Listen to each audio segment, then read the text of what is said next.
এক পাতি নেতা এমনও বলেছেন যে মাহফিল আচ্ছা ভালো কথা, প্রশাসনের থেকে অনুমতি নিয়েছো? তারা স্পষ্ট বলেছেন যে না, আমরা কোরআনের মাহফিল প্রশাসনের থেকে অনুমতি নিয়ে করতে পারবো না। আল্লাহর জমিন আল্লাহর কথা বলতে আবার গায়রুল্লাহর থেকে অনুমতি নিতে হবে, এর চাইতে বড় আফসোসের বিষয়, অপমানের বিষয় কি হতে পারে? তাদেরকে নাকি এটা বলেও তাশকিল করার চেষ্টা করা হয়েছে যে আমি পাতি নেতা হিসাবে আমিও সুপারিশ করে দিচ্ছি, ঝামেলা হবে না অনুমতি পেতে। আপনাদের তো ভালোই জানা থাকার কথা যে অনুমতি পেতে ঝামেলা হবে না, সুপারিশ করে দিচ্ছি, খালি থানায় নিয়ে জমা দিলেই চলবে। কিন্তু শেষ পর্যন্ত তারা এই সিদ্ধান্তে অনড় ছিলেন। আলহামদুলিল্লাহ, এটার জন্য তাদেরকে নমনীয় অবস্থান গ্রহণ করতে হয় নাই। আর এখন তো সময়ের ব্যবধানে পাতি নেতাদের দিনই ফুরিয়ে গিয়েছে। তো কথাটা টানলাম এজন্য, আমি মনে করি এই তৃতীয়বার স্বাধীনতা অর্জন করা বাংলাদেশে আজকের এই মাহফিলটাকে সামনে রেখে কয়েকটা মেসেজ জাতিকে দেওয়া যেতে পারে। যেহেতু এই কথাগুলো শুধু আপনারা না, যারা এখানে নাই, বাংলাদেশের অন্যান্য জেলায় আছে, তাদের কাছেও পৌঁছে যাবে। তো এই সাহসী শহীদ বাড়িয়া, আমি তো ব্রাহ্মণবাড়িয়া সহজে বলি না, এই সাহসী শহীদ বাড়িয়ার, সরাইলের, কালিকচ্ছের, লস্করপাড়ার এই মাহফিলকে সামনে রেখে কয়েকটা বার্তা দেওয়া যেতে পারে। এক নম্বর বার্তা হলো ইনশাআল্লাহ এই স্বাধীন বাংলাদেশে আমরা কোরআনের মাহফিল করার জন্য না কোনো পাতি নেতার কাছে যাব, না কোনো প্রশাসনের হোমরা চোমরার কাছে যাব। আল্লাহর জমিন আল্লাহর মাহফিল করব, আল্লাহ অনুমতি দিয়েছেন, বাস এটাই আমাদের জন্য যথেষ্ট। আর অনুমতি নিয়ে যদি কোরআনের কথা বলা লাগতো, আল্লাহ রাসূল কি পারতেন আবু জাহালের বিপক্ষে গিয়ে সেই জামানার হকের বাণীগুলো তুলে ধরতে? এই যে আজীব এক তামাশা শুরু হয় যে প্রশাসনের থেকে অনুমতি নিতে হবে, তাও যদি এমন হতো যে অনুমতিটা শুধু এজন্য তারা নিরাপত্তা নিশ্চিত করবে, তাহলে সমস্যা ছিল না, একবার না 10 বার গিয়ে অনুমতি নিতাম। কিন্তু দেখা যায় অনুমতি নিতে গেলেই একটা তালিকা বের করে, এখানে আমার মতো কিছু হুজুরের আলাদা নাম লেখা আছে। জানা নাই? আপনাদের জানা নাই? প্রথমে 10 জন, তারপর 19 জন, এরপর 29 জন, লাস্ট গিয়ে 36 জন আলেম। এই বাংলাদেশে প্রসিদ্ধ আলেম আছে কয়জন? জাতীয়ভাবে সবাই চেনে এরকম হুজুর আছে কয়জন আমাকে বলেন? এই 36 জন যদি থাকে ব্ল্যাক লিস্টে, হোয়াইট লিস্টে আছেটাকে? হোয়াইট লিস্টে আছে একমাত্র যারা চাটাচাটি করতে জানে, যারা দালালি করতে জানে, এই টাইপের মানুষগুলো। বাকি যত প্রসিদ্ধ হক্কানি আলেম আছে কাউকে বাদ রাখে নাই, তালিকা বড় করতে করতে সবাইকে নিয়ে ঢুকিয়েছে। এক নম্বর ঝামেলা করে দেখে লিস্টে কি হুজুরের নাম আছে কিনা, যদি থাকে তাহলে মাহফিলের অনুমতি নাই, যদি না থাকে অনুমতি আছে, শর্ত দিয়ে দেয় ওই হুজুররা মাইনাস করে মাহফিল করো, কোনো সমস্যা নাই। ওই হুজুরকে দিয়ে মাহফিল করাতে চাইলে মাহফিল হতে দেওয়া যাবে না। কেন? অমুক হুজুর জঙ্গি, অমুক হুজুর উগ্রবাদী, অমুক হুজুর মৌলবাদী, নাউযুবিল্লাহি মিন যালিক। এখন তো ছেলেরা রাগে দুঃখে ক্ষোভে রাস্তায় রাস্তায় স্লোগানে লিখে দিচ্ছে, পা চাটলে সঙ্গী, না চাটলে জঙ্গি। সমস্ত জঙ্গিবাদ, মৌলবাদ, এখন এই স্বাধীন দেশে যদি কোরআনের কথা স্বাধীনভাবে বলতে না পারে, তাহলে এই স্বাধীনতার 1 পয়সাও দাম থাকবে না এই মুসলিম উম্মার কাছে, মুমিনদের কাছে। সুতরাং এখন থেকেই অনুমতি নেওয়ার নামে আলেম ওলামাকে হয়রানি করার পথ চিরতরে বন্ধ করতে হবে। 2 নম্বর হয়রানি হলো হুজুরের নাম দেখার পর তারপর গিয়ে বলে যে মাহফিল করবা, ভালো কথা, আচ্ছা হুজুরও আসুক, ভালো কথা, তবে এই এই এই বিষয়ে কথা বলা যাবে না। বলতো না কি বলতো না? কথা বলতে হবে আসমানের উপরের কথা, আর কথা বলতে হবে মাটির নিচের কথা। আসমানের উপরের কথা বলারও দরকার আছে, অস্বীকার করি না। মাটির নিচের কথা বলারও দরকার আছে, অস্বীকার করি না। তবে আসমানের নিচে আর মাটির উপরে যে বিশাল এরিয়া, এটার কথা বলবে কে রে? তোর বাপে? কথা তো বলতেই হবে। কোরআনে যা আছে এটা যদি গোপন করে পুরো জাতির উপর আল্লাহর গজব এসে পড়বে। তো সুতরাং অন্যায়কে অন্যায় বলতে হবে, ন্যায়কে ন্যায় বলতে হবে। এমনকি সেটা যারাই ক্ষমতায় আসুক না কেন, যদি তাদের বিপক্ষে যায় তবুও বলতে হবে। এটাই নবীদের সুন্নাত। নবী ইব্রাহিম দাওয়াত দিয়েছেন, নমরুদের কিন্তু পছন্দ হয় নাই। নবী মুসা দাওয়াত দিয়েছেন, ফেরাউনের কিন্তু ভালো লাগে নাই। আল্লাহর রাসূল দাওয়াত দিয়েছেন, আবু জাহাল আবু লাহাবের কিন্তু সহ্য হয় নাই। আরে তোদের সহ্য হলে কি আর না হলে কি, যেটা আল্লাহর কথা সেটা বলতে হবেই হবে। ভালো লাগলেও বলতে হবে, ভালো না লাগলেও বলতে হবে। তাহলে সুতরাং মাহফিলের নামে এই ভণ্ডামিটা বন্ধ করতে হবে। আর এখন থেকে কোন এলাকা থেকে আমি অনুরোধ করব, কেউ যাবেন না অনুমোদনের জন্য। একজন গেলে আরেকজন না গেলে বিপদে পড়বে, কেউ যাবেন না, কেউ যাবেন না। এমনকি যদি এভাবে চাপ সৃষ্টি করে যে অনুমোদন ছাড়া মাহফিল করাই যাবে না, ঠিক আছে, বছরে যদি 10টা-20টা মাহফিল কমে যায় বাংলাদেশে, এতে লস হবে না। কিন্তু কোরআনের কথা বলতে গিয়ে যদি গায়রুল্লাহর কাছে মুখে তালা মেরে আনতে হয়, এভাবে কোরআনের কথা বলার কোনো অর্থ হতে পারে না। আর 3 নম্বর মেসেজটা আমি দিচ্ছি যে কোরআনের মাহফিলে কখনোই আলেম না, তবে পয়সাওয়ালা, সুদখোর, ঘুষখোর, যাই হোক, পয়সা আছে বা ক্ষমতা আছে এমন লোকদেরকে স্টেজে উঠিয়ে সভাপতি বানাবেন না। এটা আপনাদের এদিকে হয় কিনা আমি জানি না, সম্ভবত হয় না, কারণ বাংলাদেশে কিছু কিছু জেলা বা বিভাগ এমন আছে এখানে মাহফিলে বাধা দেওয়ার সাহস ওই পাতি নেতারাও করে না, যার মধ্যে আমি মনে করি আপনাদের জেলাটাও আছে। যদিও 2-1 জায়গায় একটু ব্যতিক্রম হয়, বেদাতের কারণে বা কিছু কারণে কিছু কিছু এলাকায় ব্যতিক্রম হয়, কিন্তু অনেক জায়গায় এমন আছে আলহামদুলিল্লাহ, স্টেজের মধ্যে পাতি নেতারাও ভালো করে জানে শয়তানি যদি করে আস্ত শরীরে আর বাড়িতে ফিরে যেতে পারবে না। তো এখন থেকে টাকার দিকে তাকিয়ে, ক্ষমতার দিকে তাকিয়ে কাউকে সভাপতি বানাবেন না। মাহফিলে সভাপতির কাজ কি জানেন? সভাপতির কাজ হলো হুজুর ভুল করলে হুজুরের ভুল ধরা। তো হুজুরের ভুল ধরতে পারবে তো আরেকজন হুজুর, তার চাইতে বড় বিজ্ঞ হুজুর, তার চাইতে বড় জ্ঞানী হুজুর। 2 পয়সার নেতারা হুজুরের ভুল ধরবে কোত্থেকে রে ভাই? ওরা তো ভুল ধরতে পারবে না, ওরা পারবে প্যাচ লাগাতে, ফিতনা লাগাতে, ফাসাদ সৃষ্টি করতে। সুতরাং আমি মনে করি ফতোয়া দিচ্ছি না, কিন্তু আমি ব্যক্তিগতভাবে মনে করি কোরআনের মাহফিলে এরকম পাপিষ্ঠ, মদখোর, নারীখোর, সুদখোর, ঘুষখোর, দুর্নীতিবাজদেরকে কিছু টাকার কারণে বা ক্ষমতার দিকে তাকিয়ে যদি সভাপতি বানানো হয়, এতে এই বাংলার জমিনে কোরআনের অবমাননা হয়। তাহলে এখন থেকে এটাও বন্ধ থাকবে তো ইনশাআল্লাহ। তো এখন এই 5 আগস্টের মাহফিলটা 20 আগস্ট হলো, এটাকে সামনে রেখে বার্তাগুলো দিলাম আর কি। আল্লাহ তাআলা আমাদেরকে স্বাধীনতার স্বাদটাকে যাতে আস্বাদন করার তৌফিক দান করেন এবং সকল শকুনদের হাত থেকে এই স্বাধীনতা রক্ষা করার তৌফিক দান করেন। স্বাধীনতা অর্জন করা সহজ, রক্ষা করা কঠিন। আর রক্ষা করতে না পারলে এদিকে সেদিকে চলে যায়। দেখবেন নাস্তিকরা স্বাধীনতা অর্জন করে ফেলছে, অথবা হিন্দুত্ববাদীরা এর সব মজা নিয়ে নিচ্ছে। মাঝখানে মুমিন আর মুসলিমরা খালি বারবার হয়রানি হচ্ছে আর হচ্ছে। তো এক স্বৈরাচারী বিদায় হয়েছে আলহামদুলিল্লাহ, হুজুর তো বয়ান করছিলেন আমার আগে, কিন্তু এমন যাতে না হয় যে আরেকটা 2 দিন পর মাথার উপর এসে সওয়ার হয়ে বসেছে। মনে থাকবে না ইনশাআল্লাহ? তো কোরআনের পক্ষে থাকতে হবে, দ্বীনের পক্ষে থাকতে হবে। জুলুমের শিকার তো আমরা কম হই নাই, সকলে তো জানেন। দীর্ঘ 1 বছর কারাগার তো আছেই। 1 বছর কারাগার বলতে যতটা সহজ, দিনগুলো কিন্তু এতটা সহজে যায় না।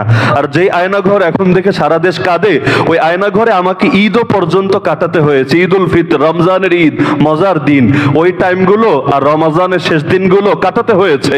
তো যার কারণে কষ্ট কম পেয়েছি। ওই সরকারের আমলে বিষয়টা এমন না। এরপরও ধাপে ধাপে কত হয়রানি। রাজবাড়ী আমার মসজিদে 1 বছরের বেশি সময় আমি জুমা পড়াতে যেতে পারি নাই বেদাতীদের কারণে। কারণ এমপি, ক্ষমতাসীন দলের এমপি, সেও ওদের দালাল না, ওদের শেল্টার দাতা। তার হোমরা চোমরা যা আছে তাও শেল্টার দাতা।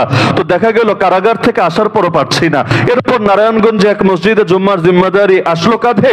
সেখানে আমাকে বলা হলো যে বঙ্গবন্ধুর জন্য দোয়া করেন, শামীম ওসমানের জন্য দোয়া করেন, প্রধানমন্ত্রীর জন্য দোয়া করেন। নির্বাচনের আগের কথা, যাতে করে আওয়ামী লীগ আবার ক্ষমতায় আসে, আবারও যাতে নৌকা প্রতীক আগামী নির্বাচনে পাশ করে। আমি স্পষ্ট জানিয়ে দিলাম, এটা আল্লাহর ঘর, আল্লাহর ঘরে কোন দলের দালালি মার্কা দোয়া আমি করতে পারবো না। আর জালেমের জন্য যে দোয়া করে ও আর একটা জালেম, পয়সা খেয়েই করুক আর যেভাবেই করুক। কারণ জালেমের জুলুম যেমন হারাম, জালেমের সহযোগিতা করাও হারাম। সূরাতুল মাইদা আয়াত নম্বর 2 আল্লাহ স্পষ্ট জানিয়েছেন। এমনকি নবী বলেছেন, যে জালেম বাদশাদের কাছে যায়, গিয়ে তাদেরকে তাদের জুলুমে সহযোগিতা দেয়, কিয়ামতের দিন ও আমার কেউ না, আমিও আর কেউ না, ও হাউজে কাউসারে আমার কাছে পানিও পান করতে পারবে না। তা আমি স্পষ্ট বলেছি, আমি এই দোয়া করতে পারবো না। ওটাই আমার শেষ জুমা।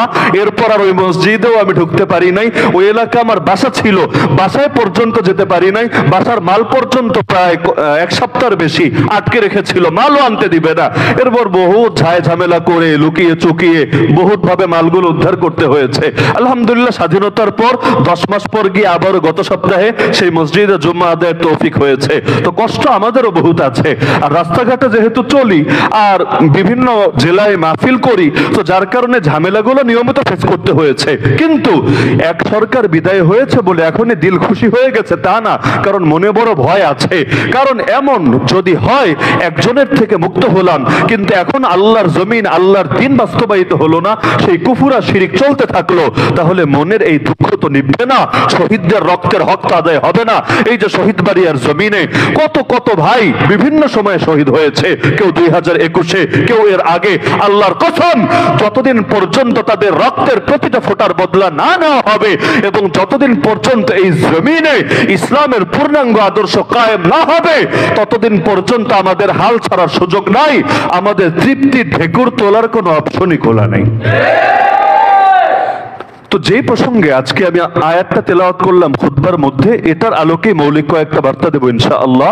কোরআন মাজিদের এই আয়াতে রব্বুল আলামিন নবী ইব্রাহিম আলাইহিস সালামের কথা উল্লেখ করেছেন। নবী ইব্রাহিমকে চেনেন তো আপনারা? মুসলিম জাতির পিতা।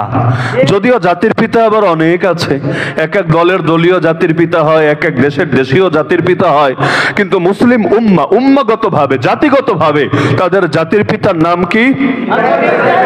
কোরআনে আল্লাহ জানিয়েছেন মিল্লাতা আবিকুম ইব্রাহিম, তোমরা তোমাদের পিতা ইব্রাহিমের আদর্শের অনুসরণ করো। তো তিনি যে আমাদের পিতা অর্থাৎ জাতিগত পিতা, এটা তো আল্লাহই বলে দিয়েছেন।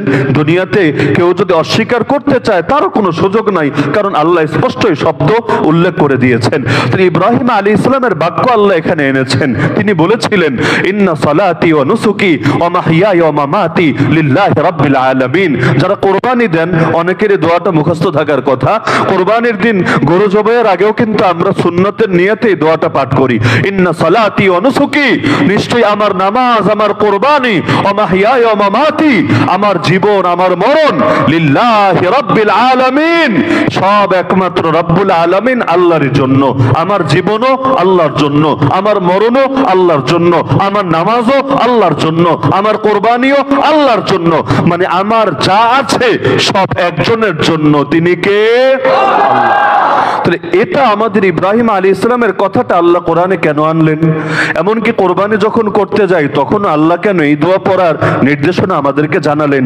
শিক্ষা কি, কারণ কি, রহস্য কি, তাৎপর্য কি? এটাই আজকে আমার আলোচনার মূল বিষয়। এখান থেকে শিক্ষা হলো, প্রকৃত মুমিন সেই ব্যক্তি, ইব্রাহিম নবীর সুসন্তান সেই ব্যক্তি, যে নিজের সব কিছু করে একজনের জন্যই, নাম তার সবকিছু মানে একেবারে ভেঙে চুরে বলে দিয়েছেন, শুধু নামাজ রোজা আর কোরবানি না, এগুলো তো আছেই, এগুলো তো আল্লাহ ছাড়া অন্য কারোর জন্য করলে শিরিক হবে।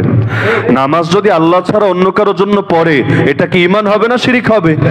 এমনকি শুধু নামাজ না, কোরআন হাদিসের মধ্যে আছে, নবী বলেন মান হালাফা বিগাইরিল্লাহি ফাকাদ আশরাকা, যে ব্যক্তি আল্লাহ ছাড়া অন্য কারো নামে কসম খাবে সেও শিরিক করলো।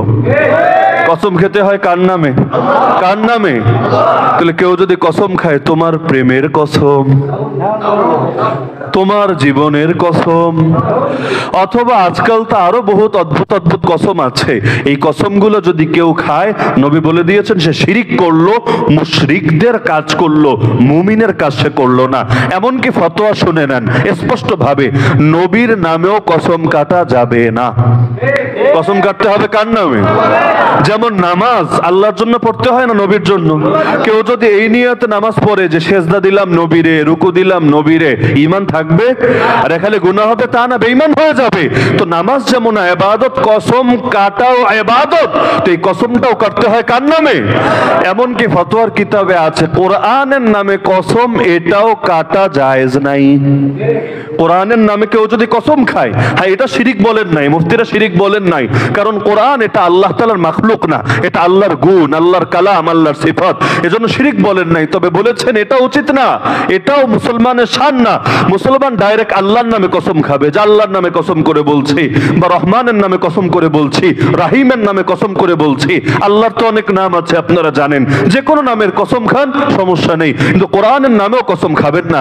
বাংলাদেশে এগুলো চলে, অনেক সময় কোর্ট কাছারিতেও চলে। কোরআন হাতে নিয়ে কোরআনে হাত রেখে বলে এটাকে কসম হিসাবে বিবেচনা করে না। কসম হবে একমাত্র কার নামে? আল্লাহর নামে। হ্যাঁ, কোরআন হাতে নিয়ে কেউ যদি বলে, অবশ্যই এখানে সে মিথ্যা বললে কোরআনের অমর্যাদা হবে এবং আল্লাহ তাআলার আযাব আর গজবের আশঙ্কা আছে, সেটা ভিন্ন বিষয়।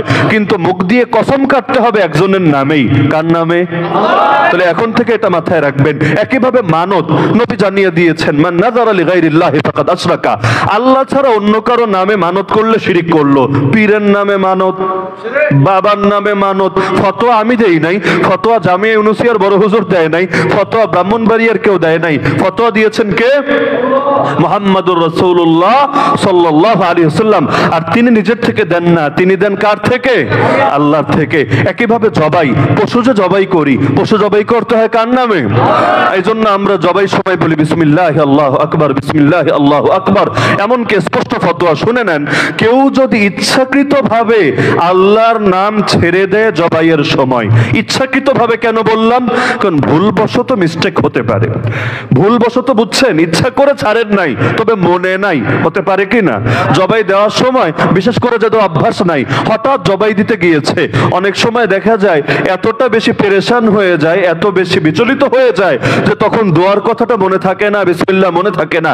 এমন যদি হয় হানাফি মাযহাবের ফতোয়া অনুসারে, তাহলে সেই পশুর গোশতটা হালালি থেকে হারাম হয় না, কারণ সে বিসমিল্লাহ ইচ্ছা করে বাদ দেয় নাই, ভুলে ছুটে গেছে, আর ভেতরে যেহেতু আছে, সুতরাং আল্লাহ এটাকে কবুল করবেন। কিন্তু ইচ্ছাকৃতভাবে যদি বাদ দেয়, মুরগির দোকানদাররা অনেক সময় দেয়। মুরগির দোকানে যখন বেশি অর্ডার থাকে, মনে করেন একদিনে 1000 মুরগির অর্ডার অনুষ্ঠানের উপলক্ষে হতে পারে, তো 1000 বার আল্লাহর নাম নেওয়া এটা সহজ কথা না। আর যদি প্রত্যেকবার আল্লাহর নাম খাঁটি দিলে নেয়, তাহলে মুরগিওয়ালারা ওই মুরগি জবাই করতে করতে আল্লাহর ওলি হয়ে যাবে। কারণ এতবার জিকির অনেক সময় কিন্তু আমাদের করার সুযোগ হয় না, এবং ইচ্ছা থাকলেও অনেক সময় আমরা করি না। কিন্তু দেখা যাচ্ছে মুরগিওয়ালা ওই মুরগি জবাই করতে গিয়ে বিসমিল্লাহ আল্লাহু আকবার, বিসমিল্লাহ আল্লাহু আকবার, বিসমিল্লাহ আল্লাহু আকবার, এটা যদি ইখলাসের সাথে পড়ে, দেখবেন এই ইবাদতের দ্বারাই আল্লাহর ওলি হয়ে গিয়েছে। অনেক কাজ এমন ইখলাসের সাথে করলে আল্লাহ অনেক বরকত দান করে। আমাদের মাদ্রাসাগুলোতে যারা বাবুর্চি থাকে, আমি কখনো কোনো বাবুর্চির সাথে কথা বললে এটা বলে দেই, ভাই এই যে প্রতিদিন তুমি এতজন আলেম আর তালেবুল ইলমের রান্না করছো, তোমার নিয়তটা যদি খালি ঠিক থাকে, ইন্নামাল আমালু বিন্নিয়াত, তুমি যদি আলেম ওলামার খেদমতের নিয়তে, আল্লাহর দ্বীনের খেদমতের নিয়তে এই কাজটা আঞ্জাম দাও, পয়সা তো যা পাওয়ার এমনি পাবা, পয়সা আটকে থাকবে না, কিন্তু এই নিয়তের কারণে আল্লাহ তোমাকে তার ওলি বানিয়ে দিবেন ইনশাআল্লাহ। তো যারা মুরগি জবাই করে তাদের জন্য কিন্তু বড় একটা সুযোগ, ডেইলি যেই কয়বার জবাই করে খালি মহব্বতের সাথে আল্লাহর নাম নিবে। আরে আল্লাহর নাম নিলে কোনো সমস্যা আছে নাকি? জবাই এমনিও করা লাগবে, অমনিও করা লাগবে। মুখ দিয়ে আজে বাজে কথা না বলে, চুপ না থেকে বল না আল্লাহর নাম, ব্যাস ইবাদতের ইবাদত হবে, পশুর গোশত হালাল হবে। কিন্তু ইচ্ছাকৃত ভাবে যদি না বলে, অনেক সময় বলে না, সাবধান। আপনারা যারা হোটেলে মুরগি খান, সাবধান। বলবেন হুজুর খালি মুরগির কথা কেন বলছেন, গরুর দিকে কি নজর যায় না? হ্যাঁ, গরু জবাইয়ের ক্ষেত্রেও অনেক সময় এমন হতে পারে আল্লাহর নাম বলে নাই। তবে আমাদের একটা প্র্যাকটিক্যাল অভিজ্ঞতা হলো, গরু জবাই তো তুলনামূলক কম হয়। মনে করেন এক দোকানে একটা, অথবা কয়েক দোকান মিলে করে একটা, আর দিনে একটা বার সেই রাতের বেলা ফজরের আগ দিয়ে জবাইটা করে। তো সাধারণত গরু জবাইয়ের আগে আল্লাহর নামটা অনেকেই নেয়, কারণ দিনে একবার এটা নেওয়া কঠিন কোনো ব্যাপারও না। আর আশপাশে যারা থাকে ওরাই বলে এই বল না, তো বলতে বলতে অভ্যাস হয়ে যায়, চলতে থাকে। কিন্তু মুরগির দোকানদাররা অনেক সময় অলসতা করে, আমি নিজে এই ব্যাপারে সাক্ষী আছি। এই কারণে ছোটবেলায় আমি বাবাকে দেখতাম যে মুরগির দোকানদাররা দিয়ে জবাই করাতো না, মুরগি কেনার পরে বলতো আমার হাতে দাও, আমি জবাই করছি, নিজেরটা নিজে করে ফেলতো, আর কোনো কনফিউশন থাকতো না। কিন্তু হোটেলে যখন আপনি খাবেন, আপনি শিওর হবেন কিভাবে আমাকে বলেন? আপনার নিশ্চিত হওয়ার কোন উপায় আছে নাকি? আপনি যদি তারা জিজ্ঞাসা করেন, আচ্ছা বলো তো মুরগি আল্লাহর নামে জবাই হয়েছে কিনা, এখন মুরগি তো সে এনেছে হয়তো 100টা 150টা, এখন সবগুলোর ব্যাপারে কনফার্মেশন দিবে কিভাবে? হয়তো 50টার বেলায় উচ্চারিত হয়েছে, বাকি 50টার বেলায় হয় নাই, গ্যারান্টি কে দেবে? বিশেষ করে আমি সতর্ক করছি, কিছুদিন আগে ইন্ডিয়া সফরে গিয়ে আমার এই জিনিসটা টনক নড়েছে। ইন্ডিগো একটা ফ্লাইট আছে, ঢাকা থেকে একেবারে দিল্লিতে যায় বা ভারতের বিভিন্ন জায়গায় যায়। এখন ফ্লাইট কোম্পানি যারা পরিচালনা করে তারা তো আর মুসলমান না, স্বাভাবিক। বিমানে ওঠার পরও দেখলাম ওই বাংলাদেশের বিমানে উঠলে তো সালাম দেয়, দোয়া দুরুদ শিখায়, সুবহানাল্লাযী সাখারা লানা হাযা, এই দোয়াগুলো বলে। ওরা ওঠার পরে নমস্কার নমস্কার মানে ওদের ভাষায় শুরু করলো।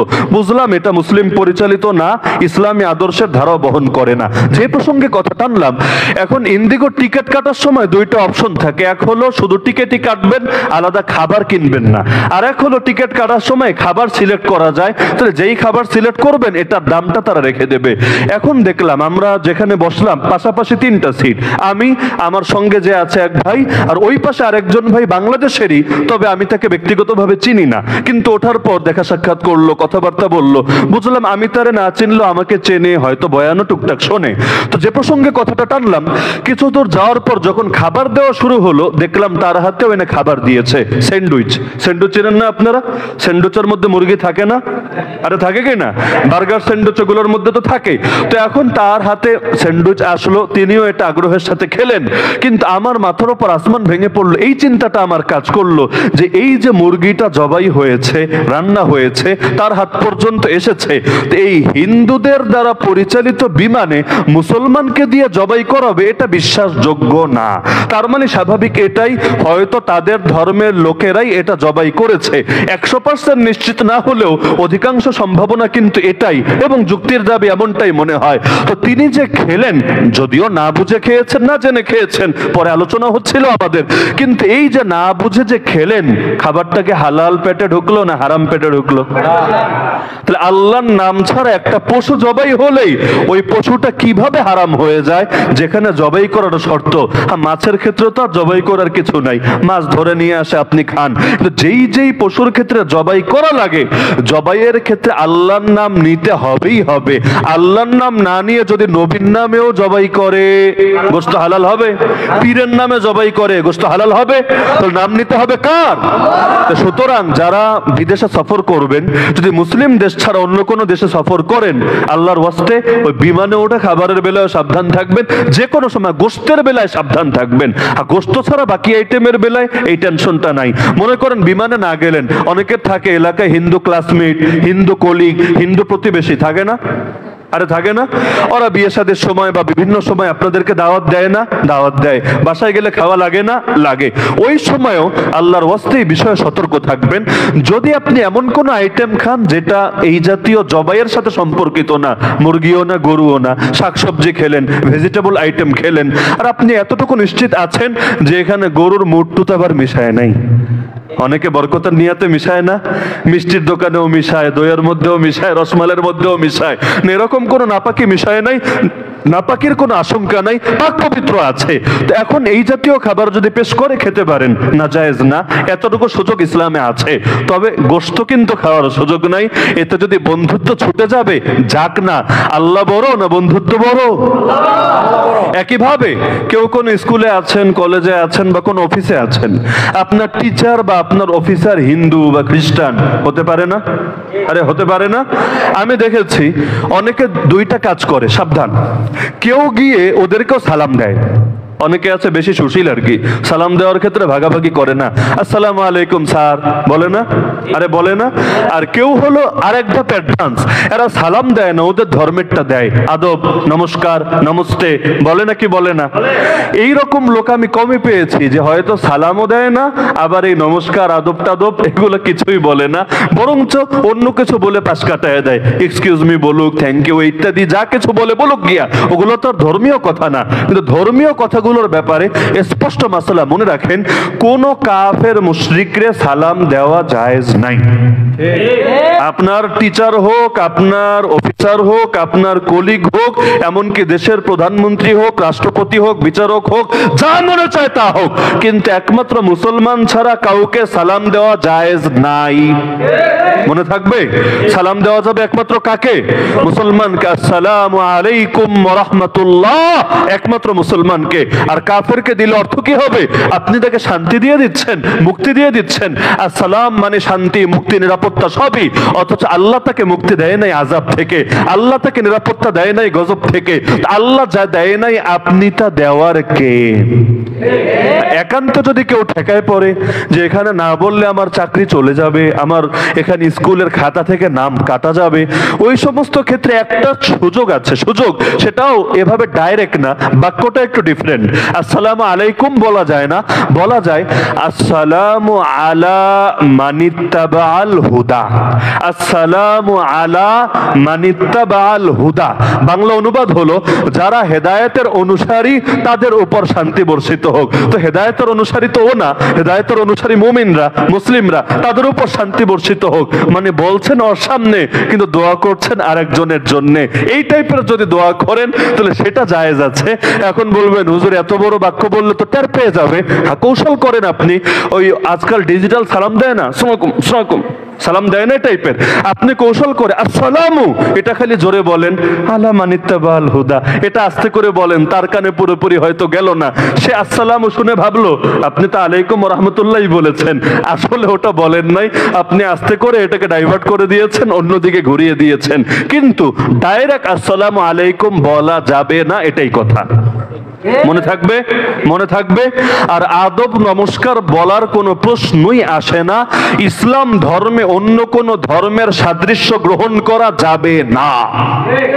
মুসলমান ইসলামী আদর্শ নিয়ে চলতে হবে। ইসলাম পূর্ণাঙ্গ আদর্শ। বিজাতীয় আদর্শ গ্রহণ করাকে ইসলাম হারাম করেছে। এমনকি স্পষ্ট ফতোয়া, যে যার সাদৃশ্য ধরবে কিয়ামতের দিন তার হাসরও তার সঙ্গে হবে। আপনি মুসলমান হয়ে হিন্দুর বেশ ধরবেন, হাসর হিন্দুর সাথে। খ্রিস্টানের বেশ ধরবেন, হাসর খ্রিস্টানের সাথে। কাফের মুশরিকের বেশ ধরবেন, হাসরও কাফের মুশরিকের সাথে। মুসলমানকে মুসলমানের বেশ ধরেই চলতে হবে, অন্য কিছু সুযোগ নাই। এমনকি আধুনিক রাষ্ট্রে মুসলমানকে অনেক ক্ষেত্রে কাফের মুশরিকদের আদর্শ মানতে বাধ্য করা হয়। এই যে খাম্বা পূজা হয় না, রাগ করছেন নাকি? খাম্বা পূজা বুঝেন? অমুক দিন অমুক খাম্বার সামনে দাঁড়িয়ে নির্দিষ্ট পন্থায় কিছু একটা কাজ করা লাগবে আর কি, ওটাও ইবাদত। ইবাদতের যেমন তরিকা আছে না, রুকু সেজদা কিয়াম, আমাদের নামাজের একটা তরিকা আছে, ওখানেও কাজের তরিকা আছে। ওই তরিকার বাইরে যদি কেউ কাজ করে লুকমা দিয়ে দিবে, ভুল ধরবে, পত্রপত্রিকায় রিপোর্ট পর্যন্ত হবে। যেমন মনে করেন খালি পায়ে যেতে হবে, জুতা পায়ে যাওয়া যাবে না। যদি জুতা পায়ে যায় পত্রিকায় রিপোর্ট হবে। ডান হাত দিয়ে দিতে হবে, বাম হাত দিয়ে দেওয়া যাবে না, পত্রিকায় রিপোর্ট হবে। তো এই যে বিভিন্ন সময় বেদিতে, খাম্বাতে পূজা অর্পণ করা হয়, ইসলামকে এই শিক্ষা দিয়েছে। বলবেন হুজুর সব জায়গায় ইসলাম টানেন কেন? তো যে জায়গায় ইসলাম টানবো না সে জায়গায় কি টানবো আপনি আমাকে বলেন? ইসলাম তো পূর্ণাঙ্গ দিন। পূর্ণাঙ্গ মানে মাথার চুল থেকে পায়ের নখ, জীবনের শুরু থেকে জীবনের শেষ, সব জায়গায় টানতে হবে। জন্ম নেওয়ার পর আমার ডান কানে আর বাম কানে এসে কি বলা হয়েছে? আব্বা গো, আম্মা গো, প্রধানমন্ত্রী গো, রাষ্ট্রপতি গো, নাকি বলা হয়েছে আল্লাহু আকবার? আরে আপনাদের কানে কি বলা হয়েছে? নিজেরটা মনে না থাকলেও নিজের বাচ্চা কাচ্চা ভাই বেরাদারেরটা তো মনে আছে। ডান কানে বাম কানে এসে কি বলেছে? আল্লাহু আকবার। আযান আর ইকামত, মরার পর আপনার লাশটাকে সামনে রেখেও কি বলা হবে? আল্লাহু আকবার। তার মানে জীবনের শুরু থেকে শেষ আল্লাহকেই দেখতে হবে, আল্লাহকেই সর্বোচ্চ মর্যাদা দিতে হবে। আকবার মানে যিনি সবার চাইতে বড়, যার চাইতে বড় কেউ হয় না। তো এবার আমাকে বলেন, আল্লাহ বড় না সংবিধান বড়? আল্লাহ বড় না রাষ্ট্র বড়? আল্লাহ বড় না নেতা নেত্রী বড়? আল্লাহ বড় না দল বড়? তো এই বড় হওয়ার মানেই হলো যেখানে আল্লাহর সঙ্গে অন্য কিছু সাংঘর্ষিক হবে, আল্লাহকে বাদ দেওয়া যাবে না, প্রয়োজনে অন্যটা বাদ দিয়ে দিতে হবে। অনেক কিছু তো চেঞ্জ হচ্ছে। এই যে গত কয়েকদিন আগ পর্যন্ত কেউ যদি ক্ষমতায় আসতো অথবা বিচারক হতো, যাই হতো, কোনো একটা পদে আসলেই তাকে ঢাকা থেকে পদ্মা ব্রিজ হয়ে গোপালগঞ্জ গিয়ে টুঙ্গিপাড়ায় মাজার শরীফ জিয়ারত করে আসা লাগতো। এমনকি এইটা না, শুধু 15 তারিখ না, দায়িত্ব গ্রহণ করলে আপনি দায়িত্ব পালন শুরু করার আগেই দেখবেন আজকে শপথ পাঠ করেছে, চেয়ারে বসার আগেই মাজার শরীফ জিয়ারত করে এসেছে। এখন কেন যায় না রে ভাই? যাওয়া যাওয়াই কেন বন্ধ হয়েছে? এটার পক্ষে আইন ছিল তা না, কিন্তু অঘোষিতভাবে নিয়ম নীতি এটা বানিয়ে দিয়েছে। এখন ওটা তো বন্ধ হয়েছে, অন্যগুলো চালু আছে। অমুক জায়গায় গিয়ে ফুল দিতে হবে। আচ্ছা আমাকে বলেন, কয় কেজি ফুল দিলে কবরের মানুষ সুখ পাবে? বলেন না। যেহেতু 10 কেজি ফুল দিলে কবরে 1 ঘন্টা শান্তি, 20 কেজি ফুল দিলে 2 ঘন্টা শান্তি, আর 100 কেজি দিলে আরেকটু লম্বা টাইমের জন্য শান্তি। এরকম কোন ফতোয়া জানা আছে নাকি? যদি না থাকে, হুদাই ফুলগুলো দিয়ে অপচয় করছেন কেন? এই টাকা দিয়ে দান সদকা করেন, এই টাকা দিয়ে গরিব দুঃখীর খেদমত করেন। আরে বছরে নির্দিষ্ট কয়েকটা দিবসে যেই টাকাগুলো ব্যয় হয় ফুলের পেছনে, ওই টাকাগুলো যদি আমাদের মাজলুমদের পেছনে ব্যয় হতো, আহতদের পেছনে ব্যয় হতো, গরিব দুঃখী মানুষের পেছনে ব্যয় হতো, বাংলাদেশের চিত্রটাই অনেক ক্ষেত্রে বদলে যেত। এই এক চেতনা চেতনা চেতনা গোটা জাতিটাকে ধ্বংস করে ছেড়েছে। এক চেতনা দিয়ে এক এক সময় এক একটা ব্যানার সামনে আনে, কিন্তু হাতের 2 রকম দাঁত থাকে। কিছু থাকে দেখানোর জন্য, এটা শুধু দেখায়, এটা দিয়ে খায় না। আর কিছু দাঁত থাকে খাওয়ার জন্য, ওগুলো ভেতরে আড়াল থাকে, ওটা আর দেখায় না। এখন বাংলাদেশেও দেখবেন পদে পদে 2 রকম দাঁতের ব্যবহার পাওয়া যায়, কুছ দেখানে কে লিয়ে, কুছ খানে কে লিয়ে।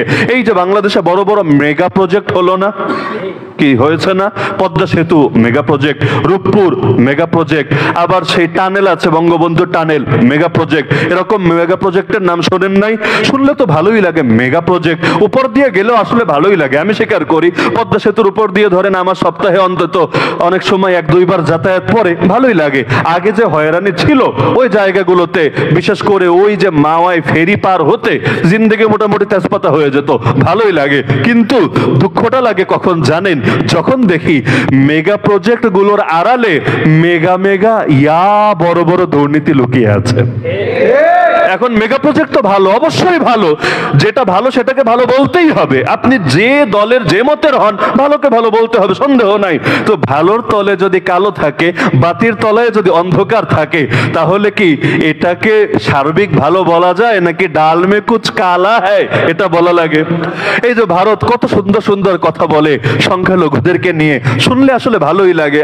কত সুন্দর একটা গণতান্ত্রিক দেশ, সেকুলার দেশ, কত মায়া সংখ্যালঘুদের জন্য। পারলে যেন বাংলাদেশের সংখ্যালঘুদেরকে কোলে নিয়ে চুমু খায়, পারলে যেন ওদেরকে একেবারে বাংলাদেশের ভিভিআইপি বানিয়ে দিয়ে যায়। কত মায়া, কত দয়া।